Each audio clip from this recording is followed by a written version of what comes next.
5 ఏళ్ల తర్వాత ఇప్పుడు మళ్ళీ అదే చంద్రబాబు నాయుడు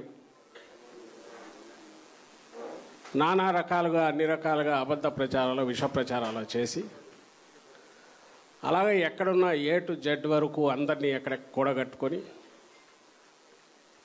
ఈ 5 ఏళ్ల పాటు చేసిన అభూత ప్రచారాలు అభూత కల్పనలతో కూడిన ప్రచారాలు విష ప్రచారాలన్నింటినీ వాస్తవాలని ప్రజలను నమ్మించి ఈరోజే కొత్తగా రాజకీయాల్లోకి వచ్చిన వ్యక్తిలాగానో నాయకుడిలాగానో పార్టీలాగానో ప్రజల ముందు వచ్చి నిలబడి మళ్ళీ మీకు ఒక సుందరమైన స్వర్గం కట్టిస్తాను, లేదంటే ఆంధ్రప్రదేశ్ను సుందరమైన ఆహ్లాదకరమైన ఆనందకరమైన ఆరోగ్యకరమైన సువర్ణ ఆంధ్రప్రదేశ్ని తెచ్చిస్తాను, నాకు మీ ఆశీస్సులు కావాలి అని నమ్మబలికే ప్రయత్నం చేస్తాను. ఏది చంద్రబాబు కాదో అదే చంద్రబాబుని, ఏది జగన్మోహన్ రెడ్డో అది కాదు జగన్మోహన్ రెడ్డిని. ఈరోజు జగన్మోహన్ రెడ్డి గారు ఏది చేస్తున్నాడో అవన్నీ తానే చేసినట్టుగా, తాను చేసినవన్నీ ఈరోజు జగన్మోహన్ రెడ్డి గారు చేసినట్టుగా అభివృద్ధి పరంగా కానీ సంక్షేమ పరంగా కానీ ప్రాంతాల వారీగా కానీ కులాల పరంగా చూసిన ముఖ్యంగా వెనుకబడిన కులాలు ఎస్సీ ఎస్టీలు మైనారిటీ విషయంలో ఒక దుస్సాహసానికి ఒడిగడుతున్నాడు. బరి తెగించి ఎస్సీ డిక్లరేషన్ అంటున్నాడు, బీసీ డిక్లరేషన్ అంటున్నారు, ఈరోజు బీసీ డిక్లరేషన్ పెట్టుకున్నారు.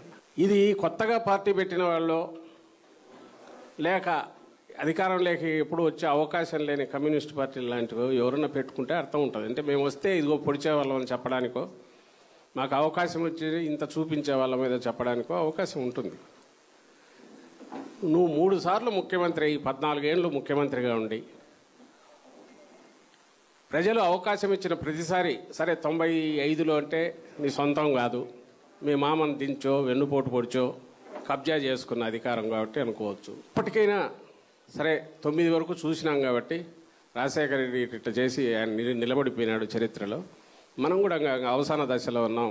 ఈ 5 ఏళ్ళు ఏదన్నా మనం కాస్త చేసి ప్రజలకు మళ్ళీ పోయి మళ్ళీ ప్రజల బ్లెస్సింగ్స్ తీసుకొని నా కొడుకుని తెచ్చుకుందాం, ఇదన్నీ ఆలోచించితే బాగానే ఉండేది. మరి 14-19 మధ్య ఏం చేశాడు?